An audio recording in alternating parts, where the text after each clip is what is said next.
You feeling just about the way the team's coming together? We like any beginning of the year, we've battled through some injury and some illness, and just trying to get a few guys healthy. But today we had basically the full complement of guys, so that was great to see. And usually at this time, I think we'd be further ahead because we've had to juggle some things with our schedule due to some minor injury stuff that's popped up. But otherwise, though, we've really the last 2 days have made some good strides here in the early season. This is probably the most experienced team you had since you came to ASU. Does it feel like that on the court every day in practice? I think there's a really good nucleus, a core of players that have been with me now for a couple of years. So that's always a great thing to have, knowing that they have a good feel for our practices and our offense and just our whole style of play and everything. So, but we've been together now basically since the middle of June. So this is not like we just started here over the weekend. So it's been exciting to see some of the new guys, like it always is. I think that's a part of the beauty of college basketball for me, is just to get a chance to see what this team is going to look like. And as you lose key players, you have to hope that your returning players are making jumps, and that the new guys and how do they fit into everything. So we're going through that process, being mindful that in a month we're going to get on a plane to China. So every day that goes by, you just want to try and get a lot done. And this is probably the shortest preseason that I've had, and we've done a great job of getting off to a fast start the last 2 years. So I'm hopeful that we're really getting better every day, and because we're kind of losing a week just with the trip, and it's going to be a great experience for our team to go to China and have that experience. But it's at the same time, from a coaching standpoint, it's you're a little bit shorthanded with time to get the team ready. Does it make it a little more intriguing that not only going to China, but you're playing a Pac-12 opponent that you're going to play 2 times later in the year? It's different. I think that it's a unique thing. You don't really see it too often, and certainly we want to try and play in games versus teams that we would project to be in the top 50, which I would think with the team that Colorado has coming back, they fall into that category. So it's a really good neutral site game. They're very experienced, so it's kind of early for me to want to think about them. It's more I think concentrating now on developing the right habits and seeing how we're going to have to play, and just kind of figuring ourselves out right now. Do you have any sense of what this team's identity, or what you'll hang your hat on? Because the last 2 years, the teams were different in a lot of respects. I just think we have we're interchangeable. We have a lot of different ways that we could go, and that's the one thing that I'm noticing that I like. I feel like at times with the addition of Jalen House and Lonzo Verge, that we could be a lot like the team 2 years ago if I go that direction.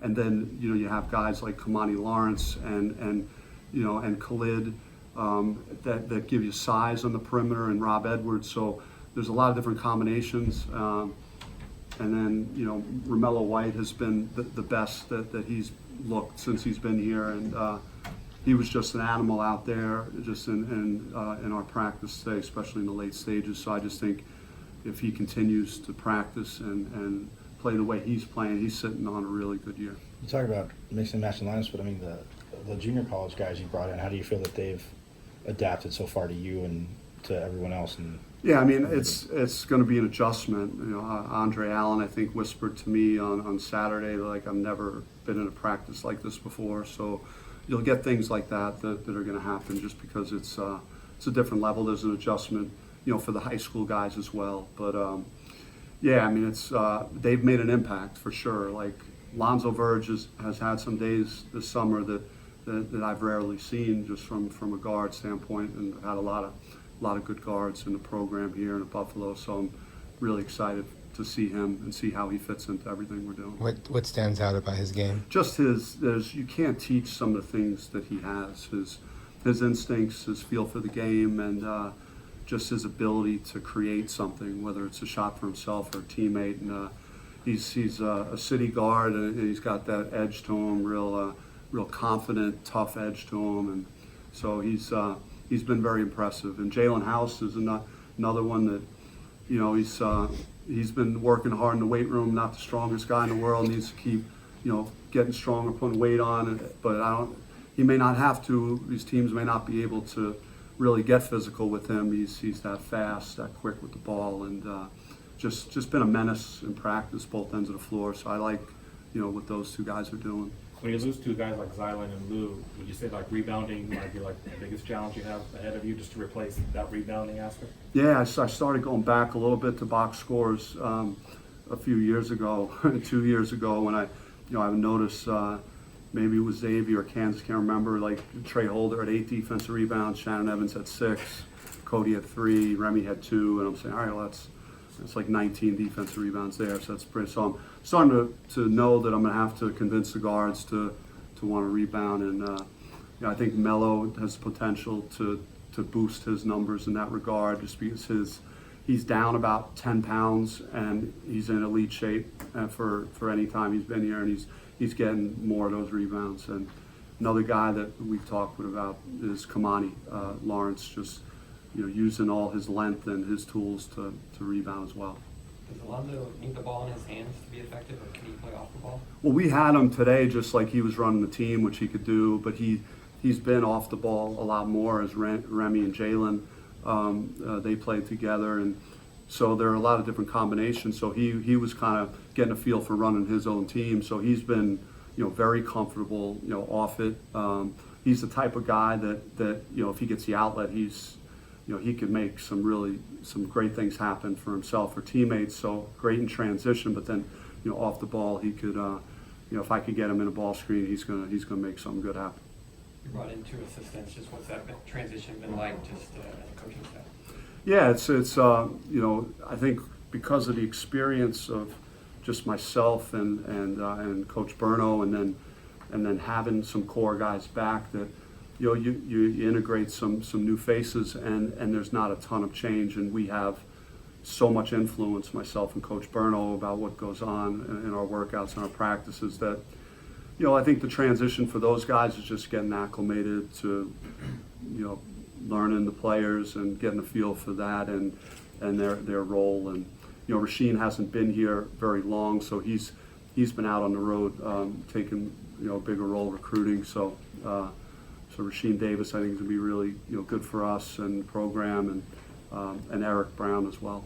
Wait, can you just tell us what drew you to Rasheem, and what made you bring him on? Yeah, I think Rasheem was more of a decision with Coach Berno and I, just because of our ties to the East and comfort level with knowing that he had been at some really good places and coached at some really good programs, and Coach Berno had known him pretty well, and I was pretty familiar with him, and just wanted someone else that, you know, in the loop that we kind of knew.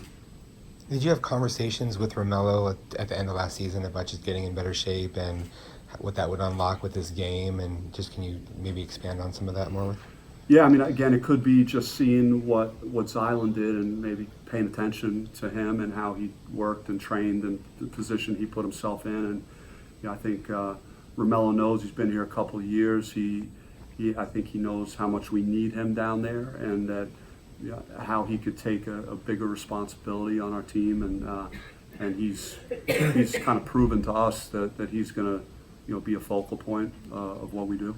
And then Remy's one of the best returning guards in the league now. So what does that do as far as the leadership standpoint, or how he takes the team to the next level, or, you know, helps? Yeah, I mean, he's poised to make another jump, and it's you know, there may not be a team that I've had that I'm more confident about, you know, putting points on the board. If you kind of go right down the line with leading, you know, with Remy and Rob Edwards and Romello White and Tayshaun Cherry, Kamani Lawrence, Lonzo Verge, and then you haven't even moved on to some other guys who could really score it as well. So I think, you know, we'll do that well, and Remy has worked extremely hard, just setting a good example, you know, especially for Lonzo and Jalen coming into the program. And there's been outstanding competition at that position, you know, those two positions.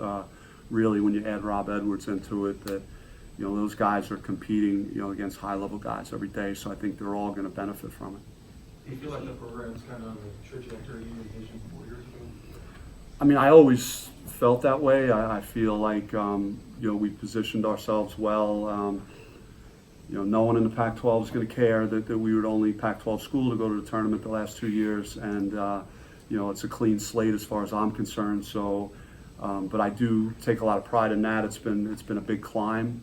So, we have a bunch of guys in the locker room that know how to do that and that expect to do that. And, that's kind of the standard now. So it's, but we still have a lot of growth and a long way to go, and just cleaning up a lot of things that are important to playing basketball at a high level, and just excited about the conference overall. I just think that top to bottom, there've been some changes, some coaching changes, and there's been a lot of change. And then I just think teams have improved, they've gotten better. They seem like they're recruiting at a high level, so that it should be a really competitive conference this year. How's Rob's back doing, and what are you looking for him to contribute this year? Yeah, I mean, Rob looks more like the guy that I saw 2 years ago, like when he was sitting out prior to his back bothering him. He's very fresh. He's moving great. He's showing the burst that I saw. He's not experiencing a lot of things he had to work through last year, and just a little bit more explosive. I wouldn't say like a ton more, but enough to make a difference when the margins are pretty narrow out there, and every little bit helps. Did you see Jalen House kind of filling that Rennie role when Cody, Trey, and Shannon were all here? Yeah, I mean, everything's sorting itself out now, and how everyone role identification, but I just think his energy and how hard he plays at both ends of the floor has been contagious in our workouts, been noted by our coaching staff. We've used him as an example a lot about how to exert energy and how to get after it.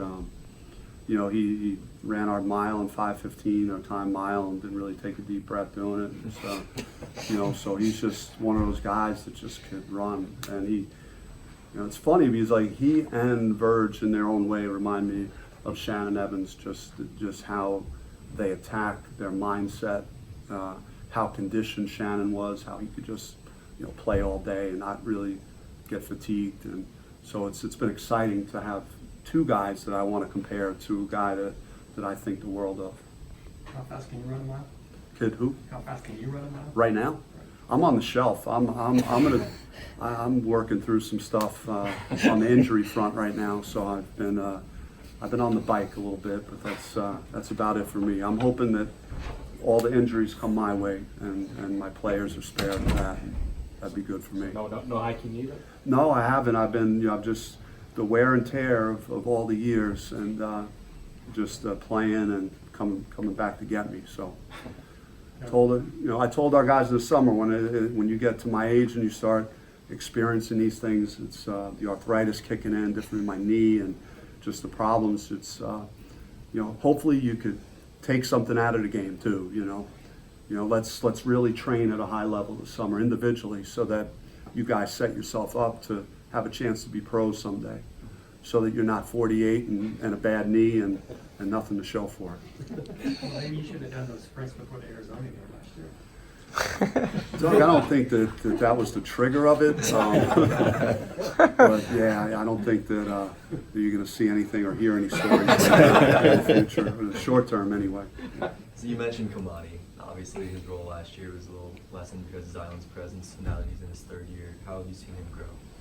He attacked the offseason, and just very impressive how he took care of his body, and he's moving more fluidly. And I just think there are certain areas that we need help in that I think he could provide that help if he really locks into that. And we've discussed that, and just using all his tools, his size, his movement, his length, to be one of our better perimeter defenders. And there's a lot of those assignments went to Lou and Xylan, and kind of got to replace from a defensive standpoint and a rebounding standpoint. I think Kamani would be someone that could do some of those things. Are you amazed by his perseverance? I mean, just being really even keel as much as you can expect somebody like him to be? Yeah, I mean, he's very quiet and not unassuming, not not a big communicator, but he's playing confidently. So I know that he feels good about where he's at right now. And leadership-wise, I mean, I know you touched on Remy and Melo, but like Kamani and Rob, I mean, do you feel that?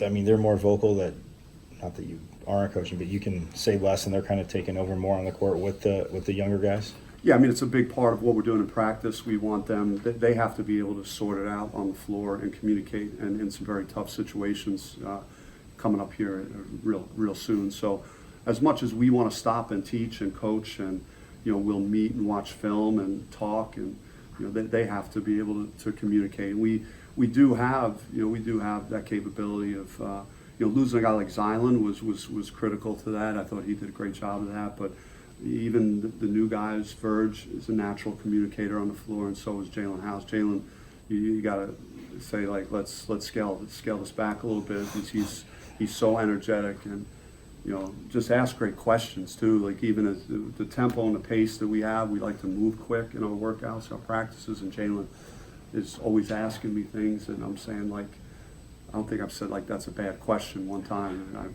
probably thought that a lot in some of the other questions I've been asked over the years. Sometimes guys try and stall me too, to try and catch their break, catch their breath, get a breather by asking a question so we can stop. But I don't think Jalen's doing that. So is everybody practicing right now? Everyone except Mickey is he had a back procedure done, and he's doing more and more, and so we're. Again, this is as optimistic as I've been just about how he's feeling and how he's looking and what he said to me. And so, I mean, he's not in the short term going to be in our practices, but he is making good progress. Jalen Graham rolled his ankle 2 weeks ago, so he's probably got another 2 weeks. And so we miss him because he's had a really good summer, and he needs, as an incoming freshman, really needs the reps. But he's working hard, and we hope to have him back in about 2 weeks. And Caleb Christopher is working through a wrist injury, but again, it's nothing serious. So we're down a couple of bodies, but everyone else was out on the floor today. How does the trip to China change everything from a preparation standpoint? You said you lost a week literally. How much does that impact what you're doing?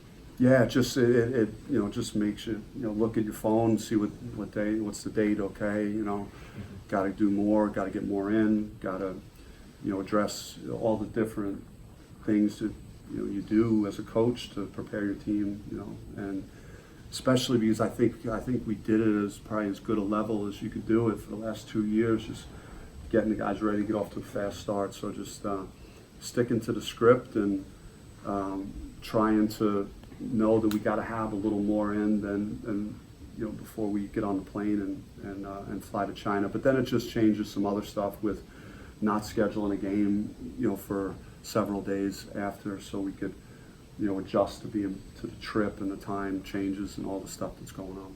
Is this where having a veteran team you think helps maybe negate all the challenges that the China trip presents, just because a lot of players on the team been there, done that?